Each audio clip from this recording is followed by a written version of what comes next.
Hello everybody, in today's video I will be playing through Pokemon Emerald using Rattata. Not sure why I did not already use this mon in Emerald. It's quite an iconic Pokemon from Generation 1. Unfortunately, its fame does not come from raw power, but its ever-presence in Kanto, making it one of the most commonly found Pokémon in that region. Even if it is from a different part of the country, it still has to follow my rules, so I can only use it in combat. I can't use items from my bag in combat, I can't raise my evasion in any way, and I can't use cheats or glitches.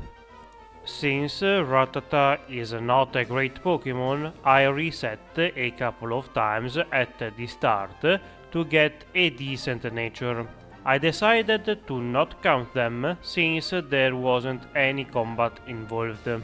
Even with that and an extra level, the fight against Mei proved to be problematic.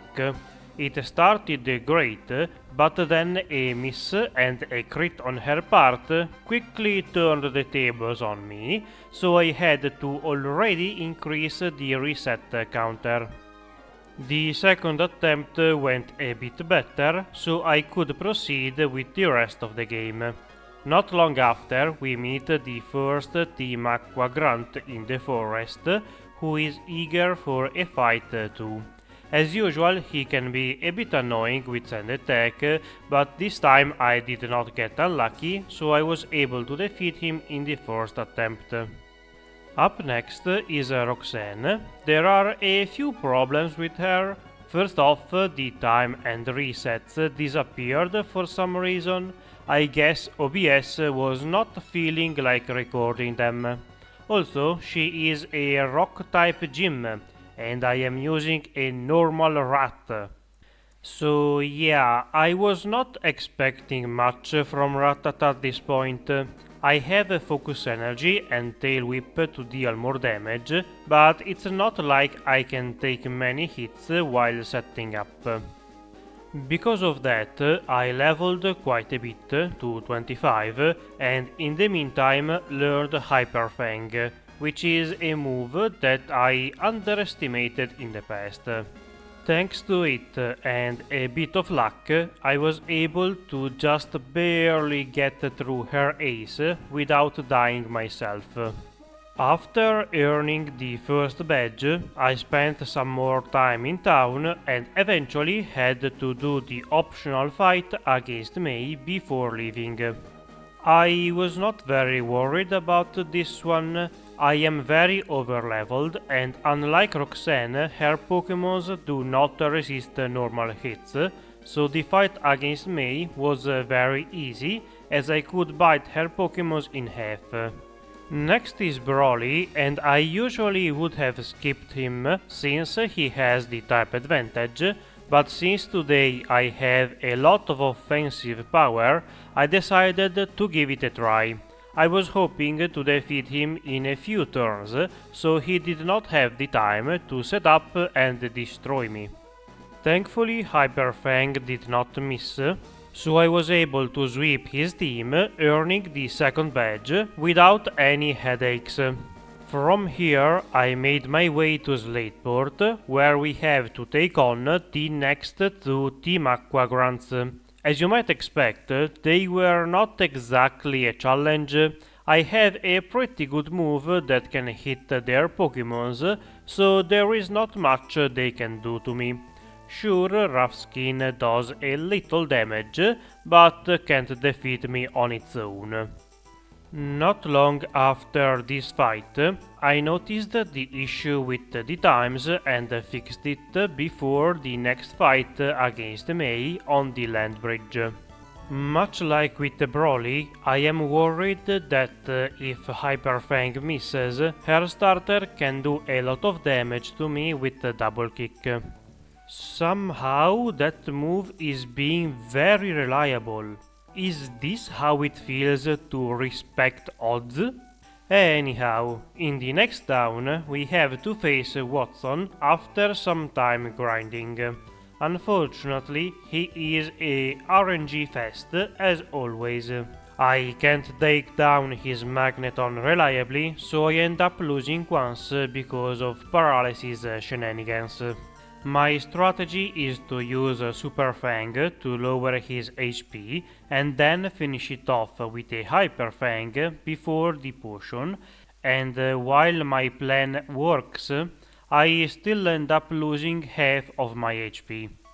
Even though Watson is an old man, he is not very wise, so instead of finishing me off, he wastes turns setting up. This gives me the opening to take down his ace and earn the third badge in a very close fight. Once we have his badge, we can use Rock Smash outside of combat and travel to new towns until we find both of the evil teams having a discussion inside of a cave. This forces us to chase Maxi on the volcano, where we have a fight against him. Maxi and later on Archie are going to be a bit annoying this run. We are a physical attacker, so Miltank's Intimidate will be very impactful in the fight, reducing our damage by a large margin. This will give him more time to screw us over with status and debuff moves. Once we took care of this guy, we can make our way to the next gym. Flannery turned out to be a bit of a problem. Her Pokémons can easily two-shot me with Overheat, so I got defeated. I could have used Dig, but after Stab it's actually going to do less damage, and Hyper Fang has another perk that I did not mention yet. It has a 30% chance to flinch the target.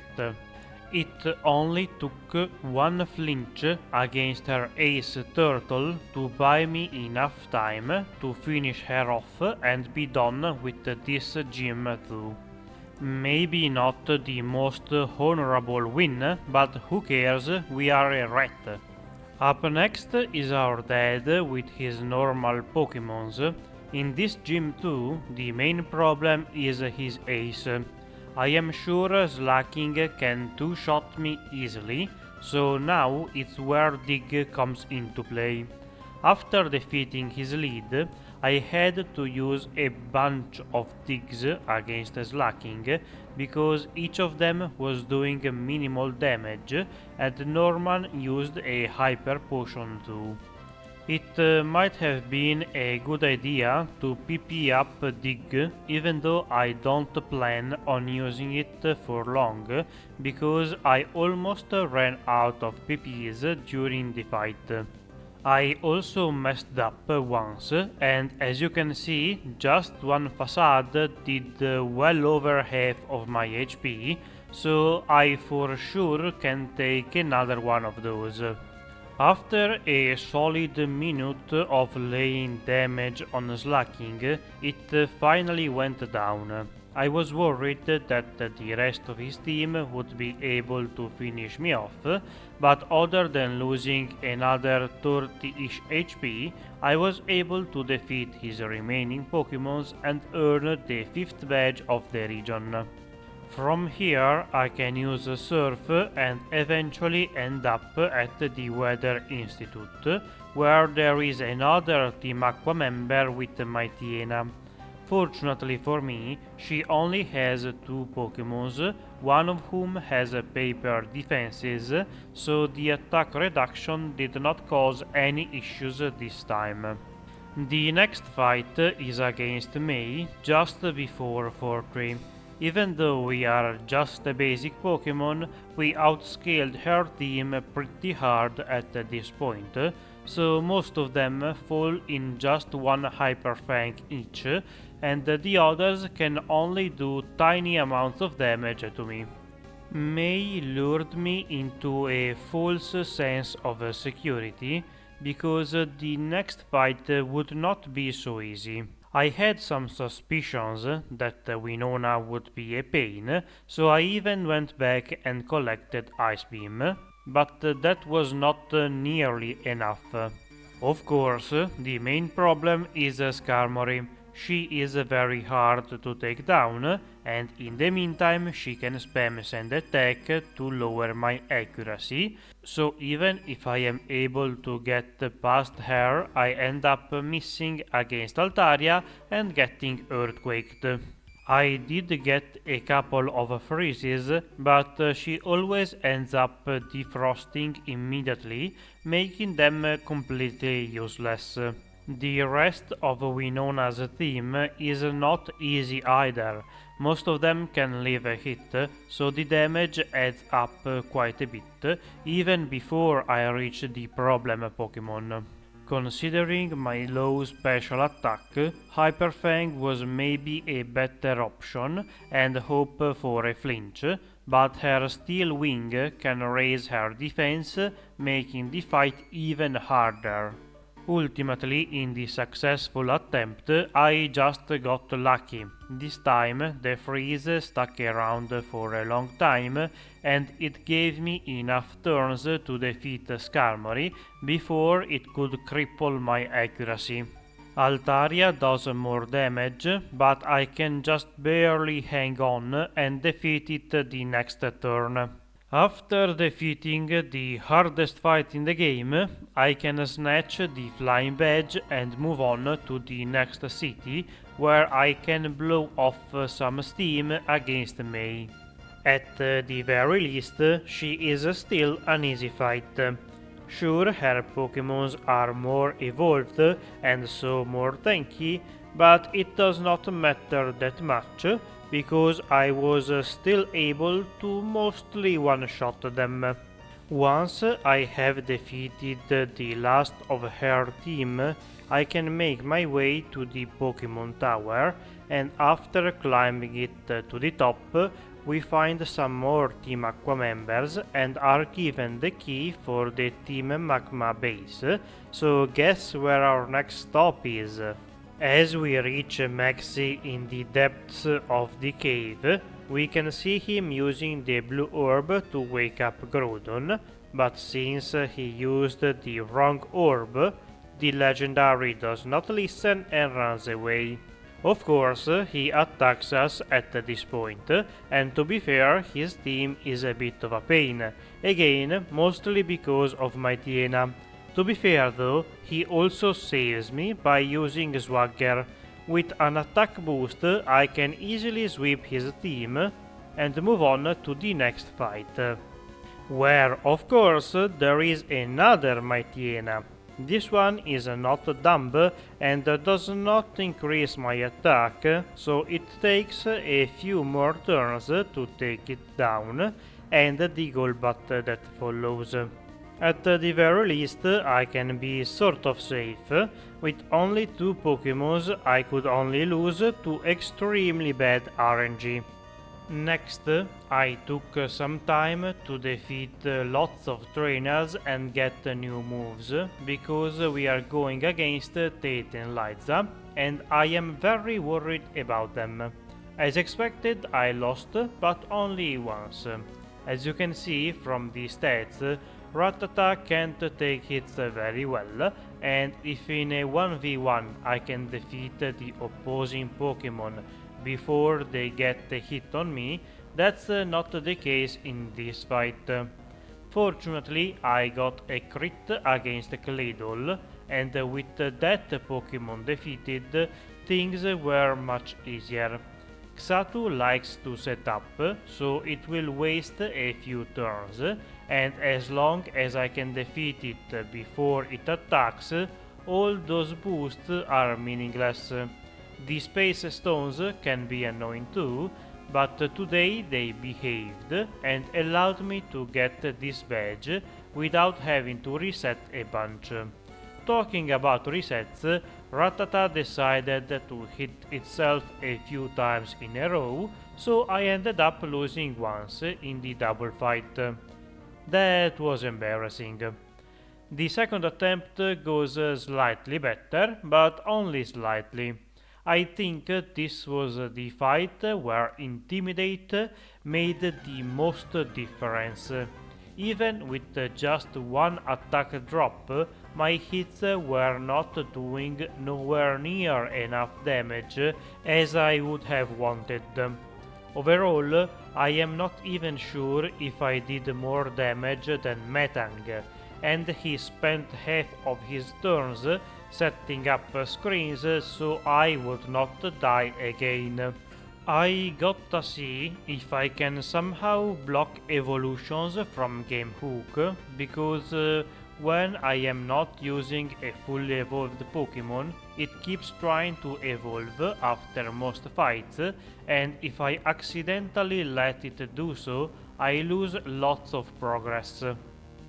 After a long time of fighting against the Team Magma, we can finally defeat all of their Pokémons, and as usual Steven gives us the Dive Gem so that we can reach the Seafloor Cave, where we find the other Weather Legendary, but before we can do anything, Archie arrives and challenges us. I swear I am getting very annoyed by those Intimidate Pokémons. If only I had a boosting move to at least negate it, but instead I have to deal with lower damage for many of the fights in the game. This is why I much prefer special attackers. At least this fight is done too, and from here we have the usual cutscene where Kyogre and Groudon threaten to destroy the region, so we have to go collect the third legendary to control them all.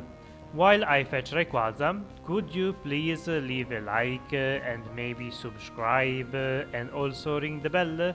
That would be very useful. Thanks. After saving the region, we can finally start the last gym. Juan is not particularly threatening. His water types are sort of tanky, but with the stab return, I can take care of most of them. The only Pokemon that could be a problem is Kingdra because of the dodge strategy. I guess it could have been much worse if Aurora Beam managed to lower my attack, but I dodged that bullet this time. And Kingdra decided to play nice and only spat some water on me. How great of him!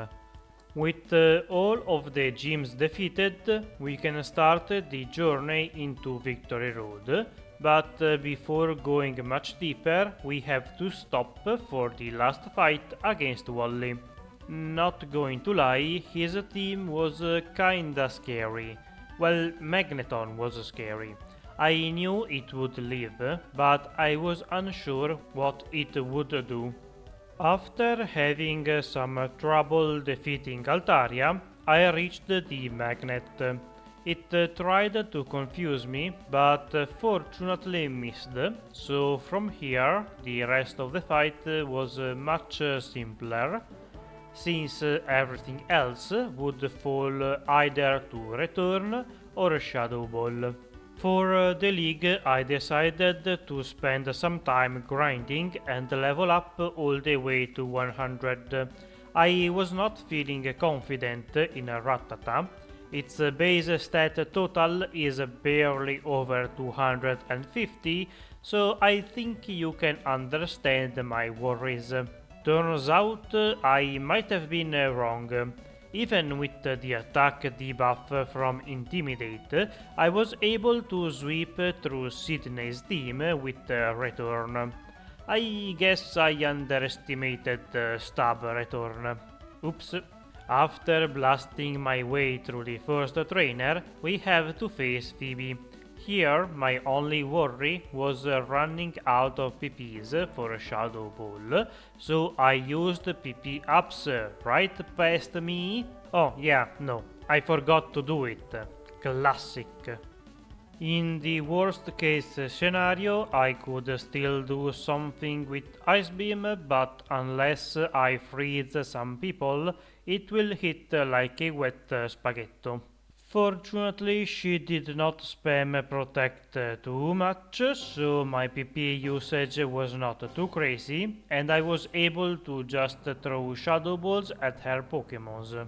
Next is Glacia, and for her I could only spam Return and hope for the best. I was pleasantly surprised to see the two Celios and even the Glalis get defeated by a single use of the move. Man, I really underestimated Stab Return.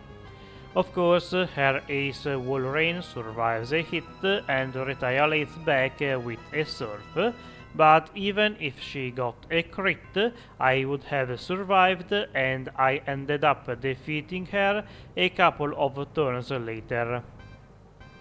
So far, the league has been flawless, but the last two fights are what had me worried the most. Drake's Pokémons can do lots and lots of damage. Sure, I still have Ice Beam, but I am not sure how well it will perform. Just look at what happened with Winona. Fortunately, this time there is no Steel type, so I can use Return on some of his Pokémons, and for some reason he did not send out Salamence immediately, giving me more time to use my physical attack.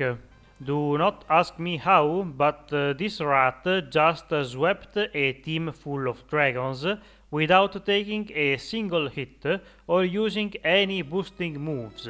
I am genuinely impressed. Well, let's see if Wallace can stop our slaughter. For him, I kept the Thunderbolt TM. It will be less effective on most of his Pokémons, but I am keeping it for Gyarados. Once again, Return does not care if they are fully evolved Pokémons with double our BST. It just kills them. Gyarados survives the electric attack and Wallace heals him for a few turns, but eventually we can take it down. Because of the Intimidate, I cannot one-shot Milotic, but it can only use one move against us, and Toxic was not the right choice. With one last return, I have defeated the league champion in an impressive show of dominance from Rattata. Note to self, Stab Return is overpowered. Thank you for watching. If you enjoyed the video, please take a second to like, subscribe if you're not already, and ring the bell. If you have any friends who might be interested, share the video with them. And if I am not asking too much, leave a comment with any feedback or video ideas. See you next week. Bye!